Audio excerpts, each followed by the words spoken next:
recibimos en estudios de MBD Films a Ariel Ferrari, que es representante del sector pasivos por el BPS, en el directorio de BPS. ¿Cómo anda, Ferrari? Buenas tardes, un gusto, bien, y después de una movilización que de alguna forma mostramos que no somos pasivos. Fue esta mañana, ¿no? Esta mañana a las 10:30. Ahí, frente a Plaza Ejecutiva. Ahí Plaza está, ahí Independencia. fue la concentración, fue en el Entreverio y nos trasladamos marcha hasta ahí. Trabajo ahí cerca, así que algo los escuché. Cuénteme cuál es la postura de ustedes, los pasivos, a propósito del plebiscito que impulsa el PIT-CNT para derogar la reforma de la Seguridad Social.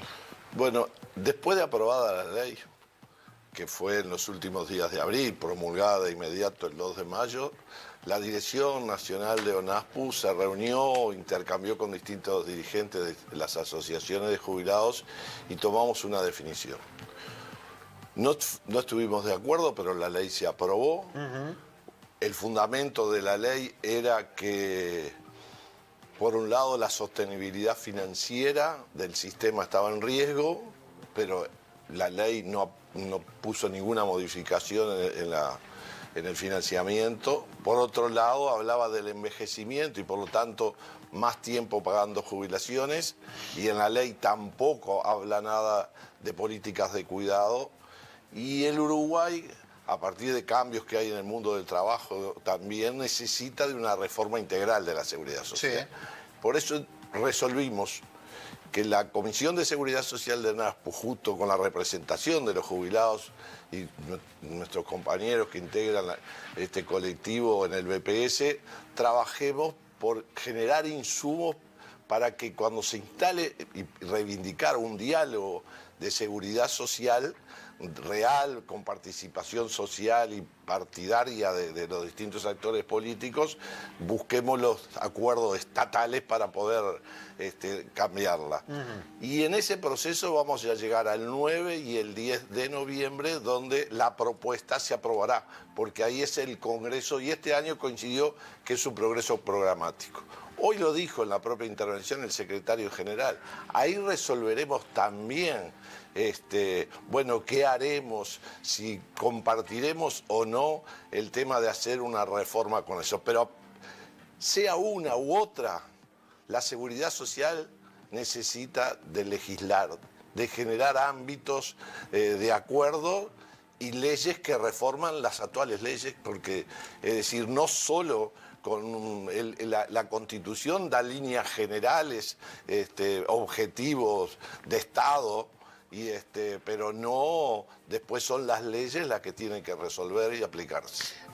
Ferrari, ustedes estuvieron diametralmente en contra desde el principio a esta reforma de la Seguridad Social. Por lo que lo escucho y lo que he escuchado anteriormente, ustedes entienden que sí es necesaria una reforma de la Seguridad Social.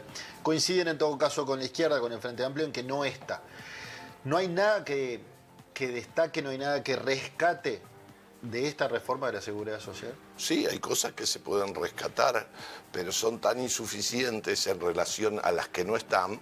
Por ejemplo, hablando de la discapacidad, que a los 45 años alguien tiene una discapacidad de Down, se le pueda dar, junto con el cobrar la pensión, si tuvo alguna actividad, también un complemento, no está mal. Pero sigue teniendo el sistema una rigidez para acceder a un derecho de una pensión por discapacidad, de que hay que tener un 66%, si tengo 65 no tengo derecho, o hay que ser carente de recursos. Y la carencia de recursos no solo de la persona que le voy a dar la pensión, del núcleo familiar que convive con él, y eso es tan limitante y tan rígido que excluye. Entonces, solo para hablar del tema de la discapacidad, podemos ver, yo no estoy en desacuerdo con la compatibilidad del trabajo con la jubilación.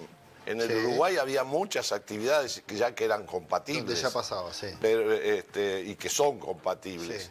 Pero lo que nos está pasando desde el 1 de agosto hasta ahora era una preocupación que nosotros teníamos, que la mayoría que quieren y consultan por volver a trabajar es porque su jubilación no le alcanza y lo que pretende es complementarla formalmente y no correr riesgo de perderla. Entonces, creo que ahí deberíamos priorizar, bueno, cómo políticas focalizadas, diferenciales, es decir, no meter todas las jubilaciones mínimas, pero los que menos tienen y ganan la mínima, a esos hay que atenderlo con Fue muy prioridad. difícil eso que ustedes están planteando, lo que tú estás planteando ahora, volcarlo en cada una de las reuniones que hubo entre todos los sectores.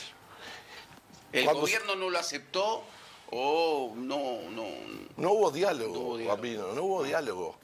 Hubo sí muchas instituciones, muchas organizaciones, muchos... Es lo que dice Saldain, ¿no?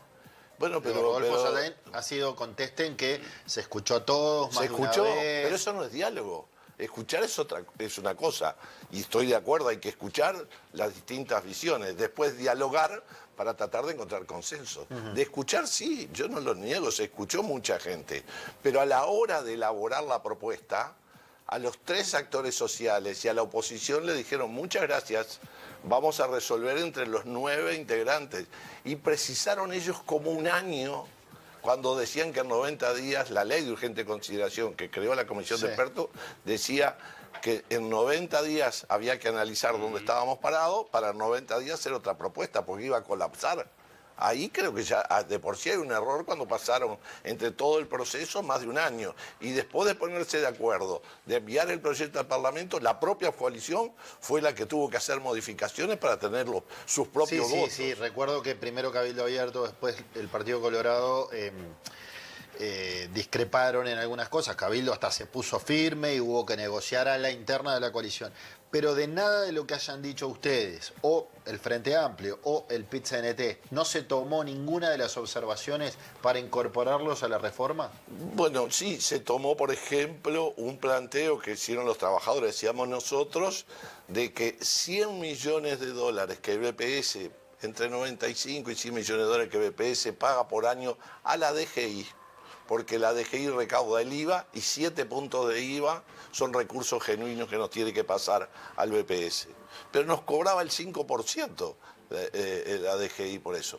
Nosotros, BPS, hace retenciones, recauda el IRPF, recauda la mayoría del IAS, hace otras retenciones y a nadie le cobra. Y era una injusticia. Y esos millones de dólares, a la hora de hacer las cuentas, entraban en la lista del déficit del BPS. Y eso es un tema cuestionable. Bueno, ahora no es que la DGI lo va a pagar, no se va a considerar déficit, va a considerarse como es un aporte de rentas generales separado. Y empezamos a hacer las cuentas distintas a partir de este año, porque hay cosas que se consideraban como déficit y en la reforma no se van a separar, porque, por ejemplo, nosotros dejamos de recaudar cerca de 250 millones de dólares por exoneraciones a instituciones deportivas y no tan deportivas, a instituciones culturales, a instituciones religiosas, educativas privadas, de salud privada. Eso lleva a que BPS renuncie a más de 250 millones de dólares. Y se decía, bueno, eso es parte del déficit del BPS, porque cuando no lo contabilizo como ingreso, hacía que el egreso fuera mayor. Ahora, bueno, ahora se contabiliza y se pone a cuenta de renta general. Son de las cosas que cambió, pero son de administración, no son, en definitiva, de los derechos de la gente, como la seguridad social debe ser, que es un derecho humano fundamental. Entiendo. Nadia. Ariel, en este momento prácticamente se debe estar presentando la papeleta en la Corte Electoral a estas horas.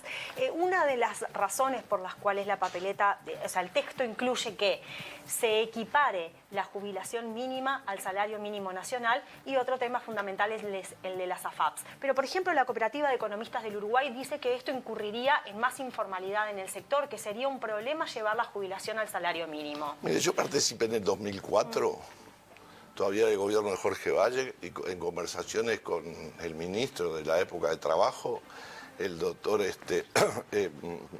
Pérez del Castillo, porque en aquel momento no existía la base de prestaciones y contribuciones, y todos los topes de ingreso o los topes para aportar IRP, todavía no estaba la reforma tributaria, no había IAS, todos pagábamos IRP, trabajadores y jubilados. Bueno, y además eran ¿cuánto ganaba de seguro de paro? Hasta 3 salarios mínimos. ¿Qué sucedía? Como impactaba en el presupuesto del BPS, el salario mínimo no crecía. Yo era uno de los que planteé que había que separar el salario mínimo de los ajustes o los índices que te utilizaran para las jubilaciones. Hablé, me recuerdo, con el propio ministro de Economía Chugarri sobre estas cosas y se aprobó cerca de fin de año el crear la base de prestaciones y contribuciones. Mi preocupación es que si no vuelva a pasar lo mismo, que después, para que no me suba el presupuesto del BPS, contengo el salario mínimo. Esa es la preocupación que nos plantean allí. Pero además, yo creo que las políticas tienen que ser diferenciales. Hoy, un profesional que hace ejercicio libre de la profesión puede tener una muy buena jubilación, tal vez por la caja profesional. Y como para devolverle en algo lo que la Universidad de la República le dio, da unas horas de clase en la universidad. Por esas pocas horas capaz que termina cobrando una jubilación mínima. Creo que por eso las políticas no deben ser globales, generales, deben focalizarse.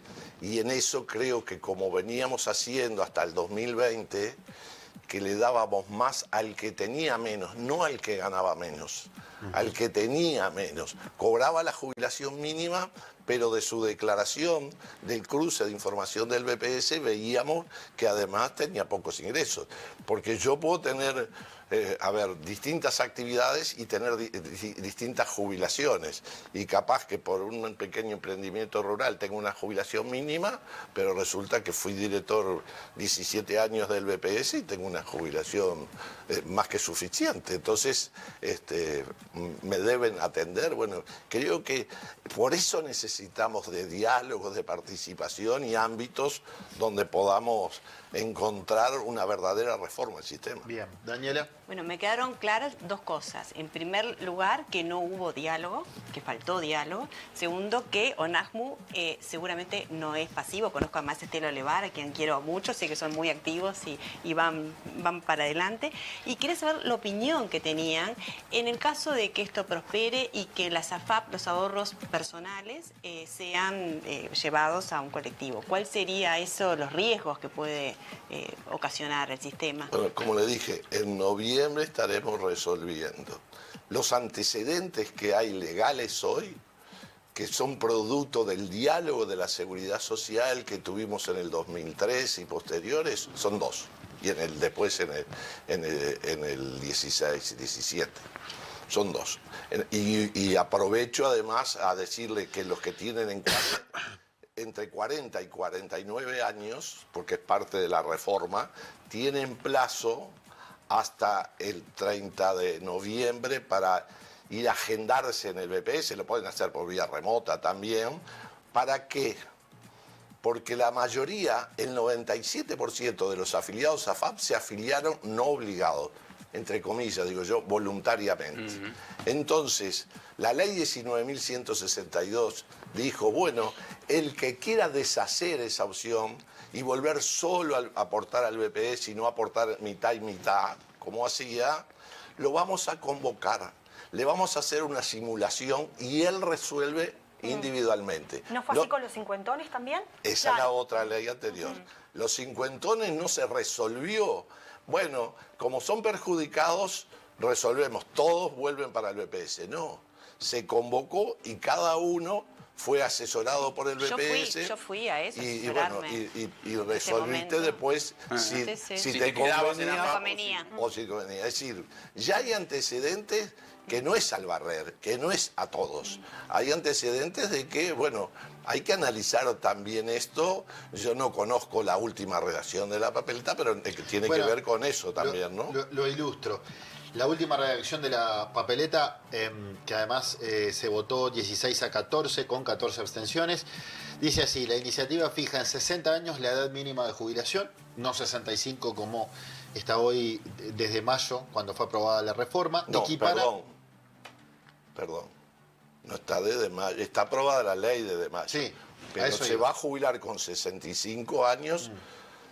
De forma plena en el 43. Sí. A partir del 33 va a ir en una transición. Sí. La iniciativa fija en 60 años la edad mínima de jubilación, equipara la jubilación mínima con el salario mínimo nacional y elimina las AFAP, las administradoras de fondos de ahorro provisional. ¿Está de acuerdo con todos estos puntos o tiene algún matiz? A ver, el problema es que eso es el título, ¿no? Hay que ver la relación, bueno. porque por eso digo, no conozco la relación al final. Pero estos grandes titulares, ¿está de acuerdo? Yo hace que estoy primero en la representación de los trabajadores y entré en el 95, casi 3 meses después de aprobada la ley en septiembre del 16713 que creó la SAFAP. Desde esa época soy contrario a que haya negocios con un derecho humano y negocios sin ningún riesgo, porque son las únicas empresas en el mundo, la SAFAP, que no corren riesgo. Yo pongo un carro de chorizo porque está la rural y resulta que compré el pan, compré los chorizos, prendí fuego y empezó una lluvia que ese día no pude vender nada. Sí. Perdí plata. Claro. Y puse un medio tanque. Ajá. La SAFAP lo único que hacen es esperar que el BPS le distribuya el dinero. Y si no puede recaudar el BPS porque una empresa no le paga, el BPS primero lo persigue por vía administrativa y después lo persigue por vía judicial. Pone toda su infraestructura y no le cobra ningún peso a la SAFAP. Sin embargo, cuando transfiere el dinero, ellas se quedan casi con un 20% antes de hacer la inversión del trabajador. Está claro que ellas no invierten en lo que invierten los fondos de trabajadores. Entonces creo que nunca se puede estar de acuerdo con eso y además los antecedentes que hay internacionales, cerca de 30 países fueron hacia el ahorro individual, sustitutivo como en Chile, mixto como nosotros, pero ya hay 18 que se revirtieron. Ajá. Bueno, y eso se hace progresivamente. Bien. También, es decir, porque además Uruguay tiene un nivel de salarios tan estirados que capaz que a alguno le sirve individualmente estar en un sistema, porque recordemos, son poquitos, pero el que gane más de 215.000 pesos, si quiere aportar Montepío, es decir, el 15%, lo aporta voluntariamente. Ni los gerentes de la SAFAP aportan voluntariamente, que ganan un poquito más de 215.000. También la cooperativa de economistas puso sobre la mesa la preocupación con respecto a eliminar las AFAPs. ¿De qué forma se podría hacer esto progresivamente y qué pasaría con los negocios y las inversiones que ya están montadas a largo plazo? Ellos mencionan exactamente que se depreciaría la deuda uruguaya, generando más moras, altas tasas de intereses y demás. ¿Cómo se podría implementar para que no afecte la economía? Bueno, yo no soy economista, no conozco el fondo como para poder opinar eso. Sí conozco y hasta ahora se va desarrollando bien y es lo que de alguna forma está planteado. De vuelta, no conozco la redacción a fondo, pero en títulos está planteado en la papeleta, es el tema de generar un fideicomiso.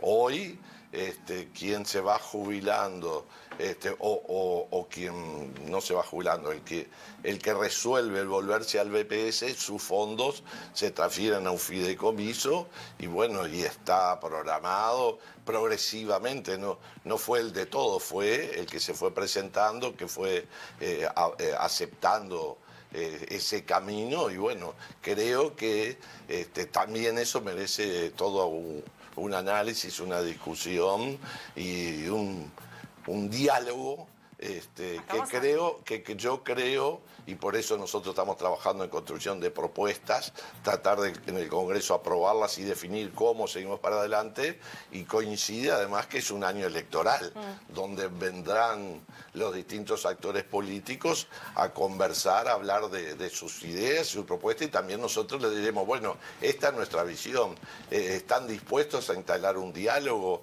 ¿Están dispuestos a hacer reforma en seguridad social? Bueno, veremos en ese ámbito también cuánto podremos avanzar. Si dependiera de usted la reforma de la seguridad social, si usted fuera Saldain por un día, ¿qué cambios le haría? Porque ustedes entienden que sí es necesaria una reforma de la seguridad social. Si dependiera de ustedes, ¿qué reformarían? Primero, no hubiese actuado como él. Si fuera Saldain un día, no me gustan las comparaciones, pero no hubiese actuado como él. Por muchas cosas que no valen especificarlas para no irnos del tema principal. Bien. Yo creo que, porque es el mismo Saldain que en el 95 promovió la privatización.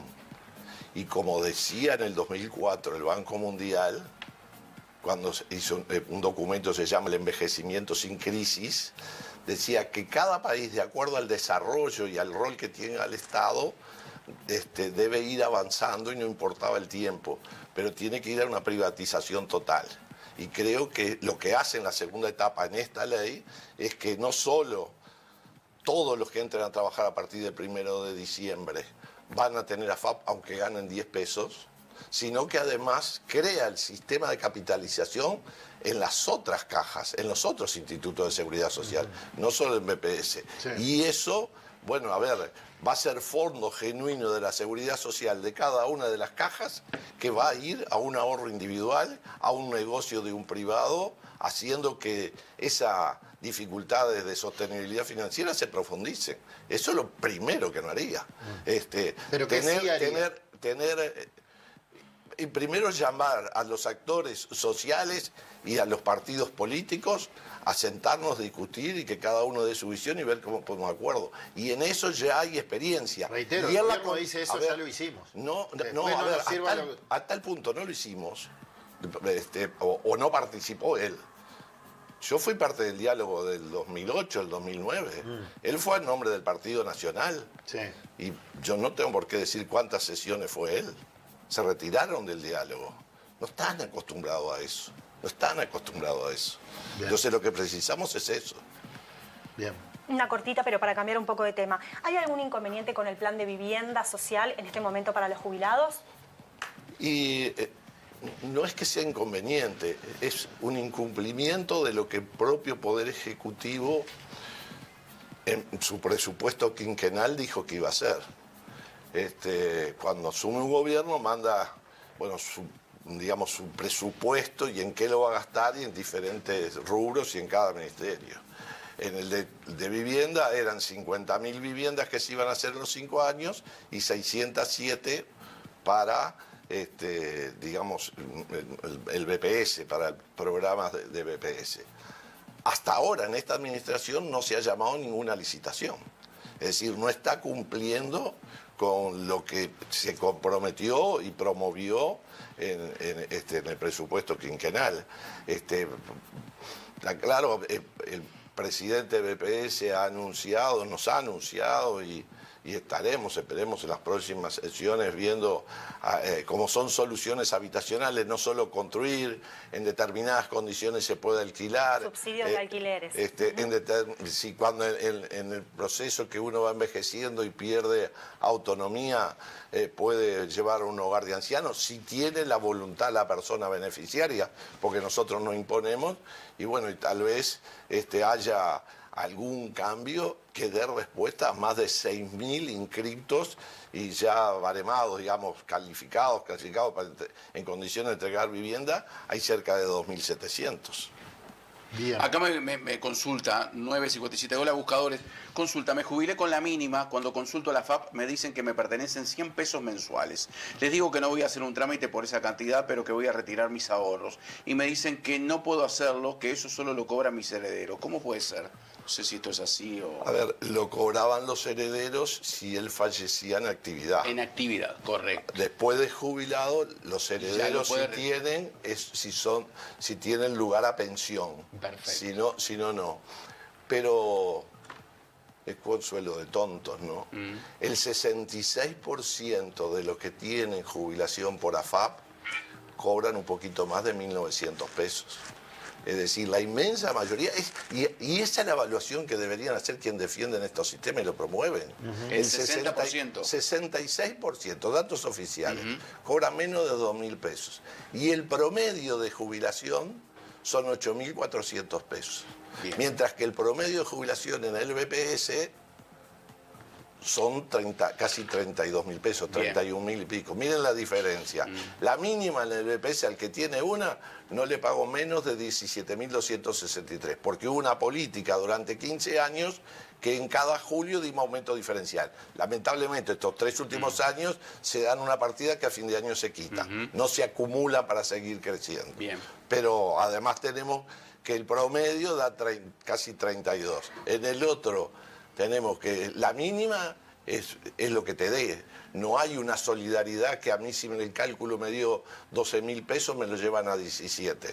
No, es lo que te dé. Si le da 100 pesos es lo que le corresponde, pero el 66% cobra 1.900 y pico. Y el promedio son 8.800. Y estos son datos oficiales, no lo hace la representación de jubilados. Ustedes, ya casi para ir cerrando, ustedes siguen manteniendo lo del principio.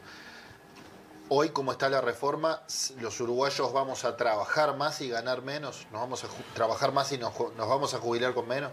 A ver, el ministro de Trabajo dijo que todas iban a ganar más. Nosotros decimos que a partir de determinado nivel las jubilaciones van a ser peores. No es que todos van a ganar peor. Hay un pequeño sector bajo de pasividades que, como existe el suplemento complementario que se creó, bueno, va a ayudar a sus ingresos, siempre y cuando no quiera seguir trabajando, porque si quiere seguir trabajando el suplemento no se lo pagan hasta que no deje de trabajar, porque el beneficio se le interrumpe. Entonces, yo creo que por otro lado también hay que agregar, yo aporto 5 años más y voy a cobrar 5 años menos de jubilaciones. Por lo tanto, son 3 cosas ahí que se combinan. El cálculo jubilatorio, que puede ser peor, mayores años aportando porque me exigen más años de edad y de trabajo, y menos tiempo porque la vida no se me prolonga por trabajar más años. Entonces, ¿quién paga el déficit? ¿O es el trabajador, o es el Estado, o son los empresarios? A ver, no hay ningún documento que diga que la seguridad social tiene que dar ganancias. La seguridad social es un derecho humano y hay que hacer una inversión. Se desarrolló la seguridad social y avanzó la seguridad social en medio de una situación en el mundo de lo más compleja, de crisis. Sin duda. Después de la guerra, mutilados, huérfanos, viudas. Bueno, allí la seguridad social hizo que las consecuencias de eso fueran menos gravosas. Ahora, lo que hay que analizar es de dónde salen los recursos. Por eso, en esa porque dicotomía... hoy solo seguir pensando que los recursos salen del aporte obrero patronal, cuando hay cambios tecnológicos que sustituyó mano de obra por una robotización o por, código de barras que hacen que yo mismo Sí, o ir al súper nomás. Bueno, sí, los códigos de barras... Pero el plebiscito propone que sea solo el Estado, entonces... ¿Cómo? Que el plebiscito para la reforma propone que sea el Estado. Entonces, ¿qué pasa con los empresarios? ¿Dónde está el aporte empresarial? No, yo lo que sé del plebiscito dice aporte obrero patronal, sigue diciendo. Sí, claro, pero... Yo lo que creo que hay que buscar otras fuentes de financiamiento, porque algunos tienen... A ver, lo que pasa en la informática, ¿tá? O lo que pasa con la tecnología en las grandes extensiones de tierra. ¿Ah? A veces si uno mira la cantidad de empleados que tiene, son muy pocos, pero cuando uno mira la rentabilidad que genera, la productividad que tiene, es muy alta. ¿Por qué no pedir a partir de eso? La calidad de la tierra en Rivera, en la zona del norte del país, muy mala. Por eso el índice de Cognac por el cual se pagaba era muy bajo. Porque ahí no se podía producir como se puede producir en Soriana. No solo en Rivera, hay otros departamentos que tienen... Pero Rivera, caminito de tierra colorada, como dice la canción, ¿no? Bueno, pero ahora tiene forestación que le da una altísima productividad. Y bueno, ¿por qué no poder pensar, no expropiar, y no tener miedo a los impuestos? Porque hay gente que puede poner impuestos. Ahora hay una publicidad que dice, vos que trabajás acá, gastala acá. Yo le agregaría una parte más. Vos que producís acá, que tenés tu explotación acá, invertila acá, no te la lleves para el exterior. Entonces, creo que son de las cosas que sin miedo, sin tabúes y sin imposiciones deberíamos resolver. Ariel Ferrari, director del BPS en representación de los jubilados y pasivos, gracias por esta charla, Buscadores. Un gusto, a las órdenes siempre. Gracias. Te manda saludos Ciro, un amigo mío, hincha de Liverpool. Sí. Te manda saludos. Compañero de trabajo. Sí, señor, me dijo.